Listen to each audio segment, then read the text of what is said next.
My name is Yamamori.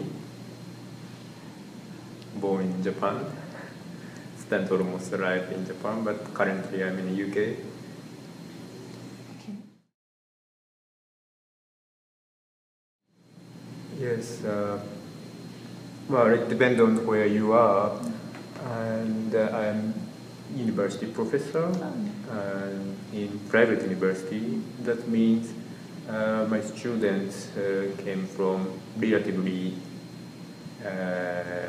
privileged family situation.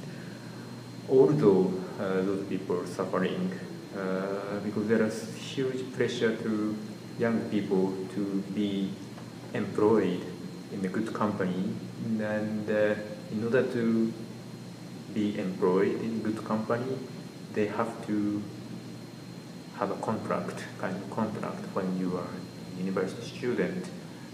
Once you lost in that kind of track, you cannot be an employer of good company for good. So it's kind of huge choice or crossroad. You can be on the successful track or not. So the almost younger generation, either who are in poor background or rich background, all young people suffering those kind of huge pressure. And surely, if some young people came from poor background, or actually when I was a student, I was activist for casual workers, or recent term if I use is precariat. It's the union I supported was construction workers, and almost of them experienced to be homeless because of lack of social security and bad payment, and sometimes they are not paid because mafia is involved in those construction companies. And almost those precarious workers came from rural area or bad education or anyway, in any kind of deprived neighborhood, so not because of their ability or their choice, just because of social discrimination, inequality, they have to end up those kind of insecure circumstances. And those things much worse and worse, last decade and financial crisis and what was deregulation, and it's a terrible situation, I could say. I could show, for example, one, well, not necessarily youth, but trade union all over the world are not so eager to support basic income, but one trade union by construction workers in Hokkaido, North Island, and they decide to endorse basic income for the union agenda. And it happened before earthquake, but after financial crisis, so they already suffered, so they put it agenda, and also just after earthquake, they had another statement, communique, we should endorse basic income. So those kind of movements for basic income exist in Japan.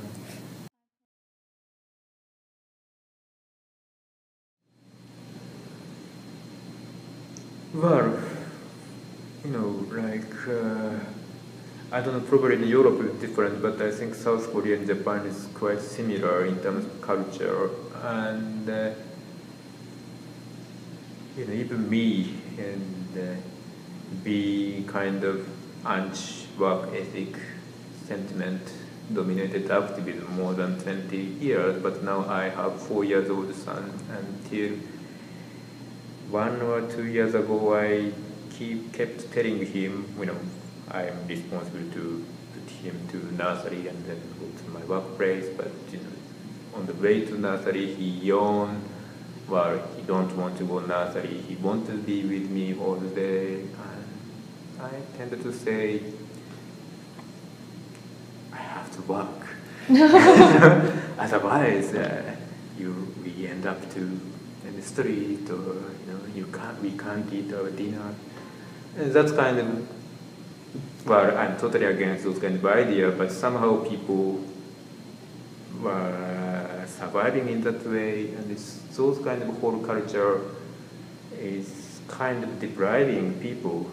People should vision their future, their life about not what he or she have to earn money for his survival, but rather how he or she could do for herself, for himself, for his friend or her friend, or community.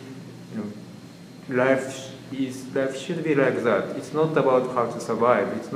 It's about how to help each other, how to entertain each other, how to make our life fruitful. In order to think in that way, we need basic income, and with basic income, young people are liberated from any kind, well, not any kind, but at least anxiety for just economic survival. Then they can engage more constructive things in the world.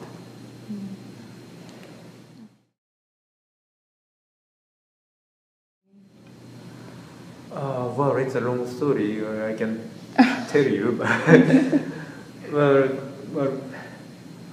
when I was, my encounter with feminism is not a good encounter, or rather bad encounter, which is, well, I'm in construction workers movement, and I was kind of responsible to mobilize university students to that construction workers movement. But as you imagine, the construction workers are really male-dominated, and they are kind of deprived to live with opposite sex, either homosexual, heterosexual, I don't know their sexual orientation, but somehow it's very male-dominated society, and don't know how to communicate with women. And then, my fellow female students who are in social activism turn out, well, this is different, come with some cause, but they experience a lot of unpleasant things like sexual harassment or not being treated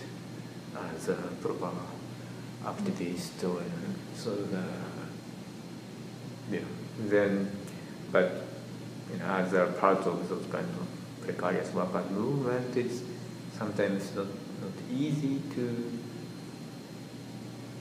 how to say it's okay, one worker touch somewhere else and it's really totally unfair. Should we expel that man from the movement?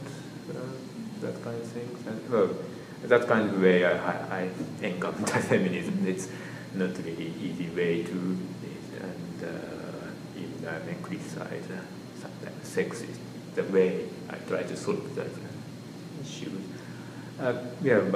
But that's how to encounter feminism at first, and also then I'm working those kind of voluntary activism, and also I have to earn by myself, and I'm garage collector, the first-time garage collector, and also precarious worker also there. And then if I was a student at Kyoto University in the Faculty of Economics, if I join lecture room, economy is all fine, there are no poor people in Japan, and they're totally different worlds. And if there are no poor people in Japan, what I was with last night, who are they? So I try to deconstruct economics, and in order to, in economics there are only the so-called rational economic man, where the man means human, but those men can be a labor force for 24 hours, they don't have any dependents, they have to care. That's the model of the human in economics. And I saw this totally wrong, and there are no disabled people, there are no people who have to care their family or someone else. Okay, I have to change those kinds of model in economics. Then feminist philosophy is really useful for me, so that I enter step by step. A lot of my friends are feminists, but I myself never think myself a feminist, and I could say I'm sexist, but I'm grown up in patriarchal society, and for example. But my father is still alive, I could say it, but always my father told me when he criticized me, you are rotten woman. You know, my family is totally unhappy with my not strong enough this physically thing as a man, and probably I internalized those kind of expectations from my family, and I try to be kind of masculine and those kind of things, so that personally I have a lot of problems with cope with either my subjectivity as a man and those kind of things. The mix of these things made me interested in feminism, but my paper on the feminism and those kinds of things is more to basic income. So but in Japan I don't see, well, I say something on basic income in 1990s, people think me like fanatic or lunatic or whatever. People don't treat me properly if I try to speak basic income seriously. So I just, like the closet, I just read something and stop to talk about basic income. But the great change happened in 2002 when I got a job and I some money to afford to go to abroad. So I went to UK and meet one of the founder of Bian and also founder of network in Britain, Basic Income. He was involved in a similar movement I was involved in the UK in the 1970s, and it's called the Claimant Union movement. And those people demanded basic income, and that professor let me meet those people, and I found out majority were almost more than half of participants in that movement were women, especially single mothers. The thing. Then I found out there are a lot of movement in 1970s, especially by women, demand either unconditional basic income in a sense, or it's called, or guaranteed income. It's much wider than basic income, but it's similar. So, well, that's a great thing that is almost forgotten. So, why not to introduce it? And then I published a book, educational book, in 2009. Then I spent almost half of the book for those kind of women's struggle.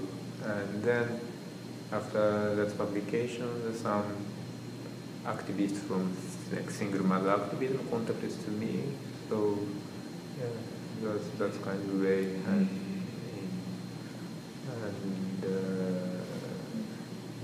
And in Japan, I think if I say what is basic income, if I'm asked, like, I have to explain basic income in like 10 seconds or something.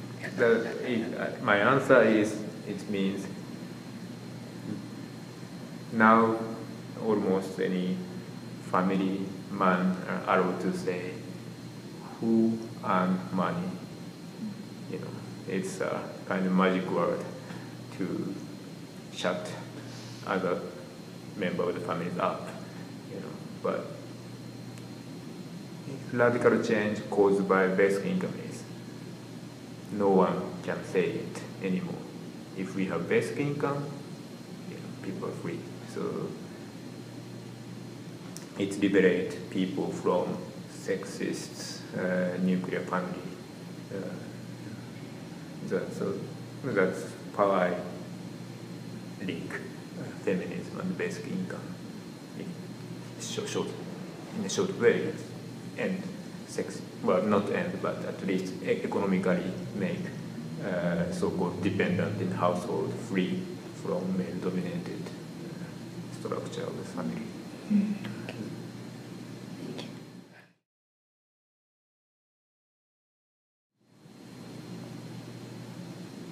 You know, the world is full of unjust things, but our life is just only one occasion. There are no next chance, like in a game. So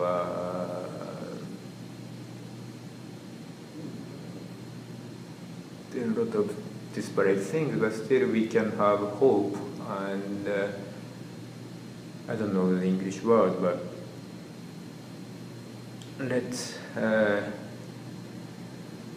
initiate change by ourselves, not criticize the situation, but it's Gandhi's word, be the change you want. So let's do something. Then society move toward what you want to be. So that's the message.